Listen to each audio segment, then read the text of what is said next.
Give me those returns, those gains, those dividends. Okay. Anything over that has already been moved into my investment account.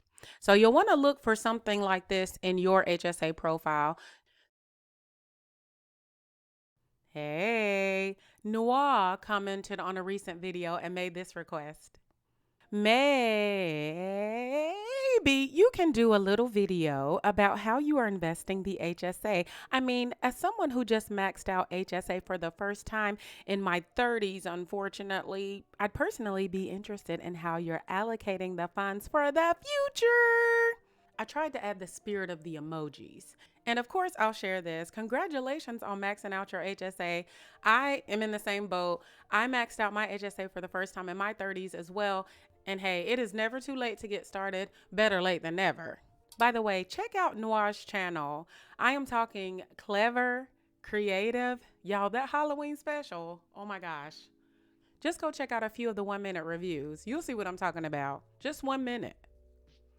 I love suggestions, so keep them coming, folks. Before forging ahead, I'm going to make this disclaimer, and I feel like I want to say this like every minute or so. I am just a person on the internet. I would never intentionally steer you wrong, you know that. But you should educate yourself on and go with what you feel is the way to go.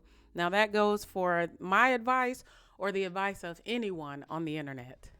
Now that that's out of the way, the health savings account. It's one of the best vehicles for building wealth. It has a triple tax advantage. You've heard me talk about this. My employer contributes to mine. In fact, in February, they're going to add in a few $100s because I completed a few activities throughout this year. My sister's employer makes contributions when she reaches a certain amount of steps with her Fitbit. Like, she has the opportunity to earn HSA dollars each day. And as her unofficial financial coach, I've been cracking that whip. Oh, yeah, that's good. You got your Fitbit on.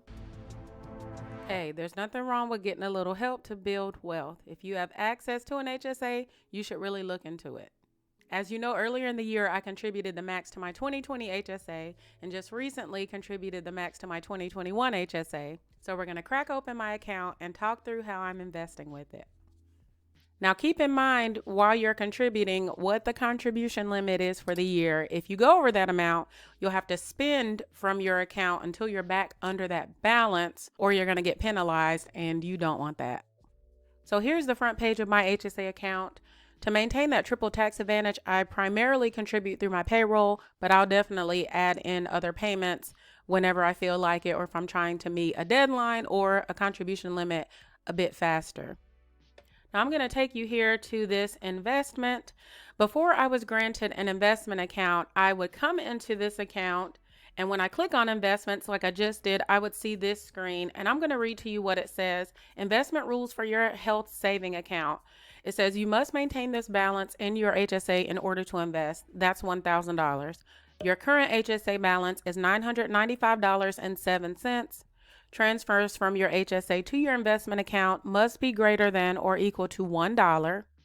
Once your HSA balance reaches this amount, you can begin investing, and that's $1,001. So it has this note up here that says you do not have enough funds in your HSA to transfer money into investments today. I think that might be a grammatical error. Let's see. To transfer money into investments today. So essentially what this says is that my HSA itself has a balance of $995 right now as it stands. Since establishing my investment account, anything over that has already been moved into my investment account. So you'll want to look for something like this in your HSA profile, something that details what balance you have to maintain, when you're able to invest with your account, all of this information here. So back in March, once my balance reached over $1,001, I was able to request an investment account. From what I remember, I thought I recorded it, but I can't find that. There was something added to this screen that gave me the option to then actually request an investment account. Within 2 days, I was granted my investment account, and I was just so ready to poke around in there.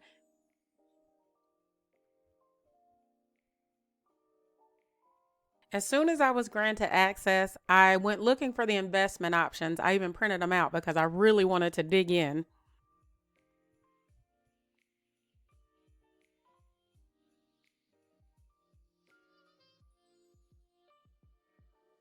I was especially excited to see some Vanguard funds, and even more especially excited to see vtsax. You'll know why if you remember my book review of J.L. Collins' The Simple Path to Wealth. I was almost going to go with vtsax hands down, but I definitely wanted to check into some of these others. You know, it's so interesting. That makes me think that when I read that book, I was still in debt and I couldn't really consume on a certain level everything that I was reading. But I'm so happy that I read that even before getting to this step where I would use this information. I may expound on that a little bit later down the road sometime.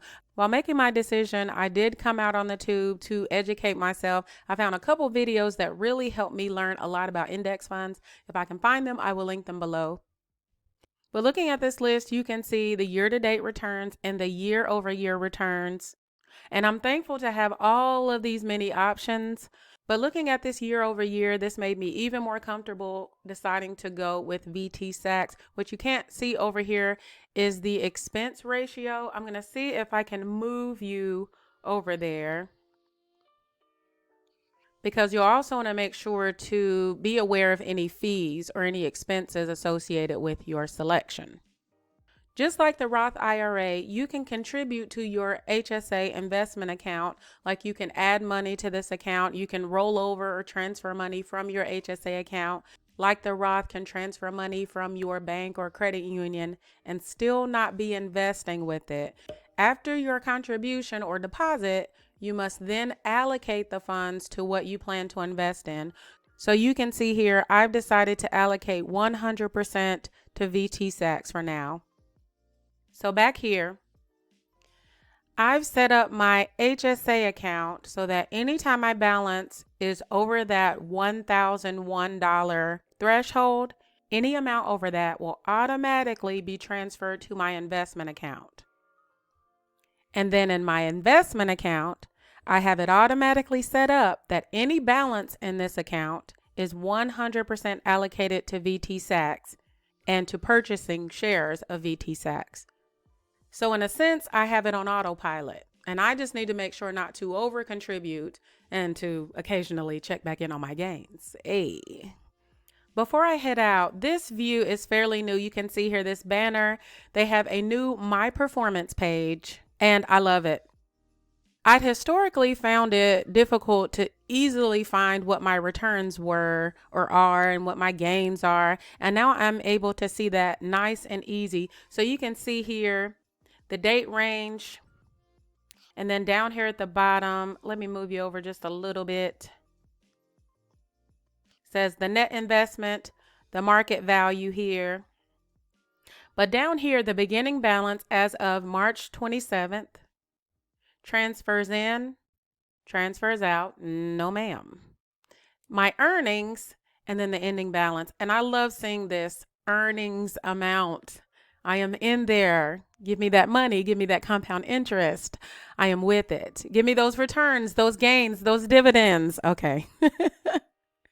Hopefully you have something like this or even better in your account as well. Check your fees. I get charged $2.50 for having an investment account. They take it out of the balance, so make sure you're checking your fees.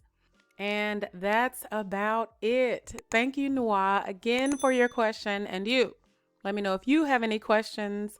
Thank you so much for watching. Have a wonderful day. I'll see you next time.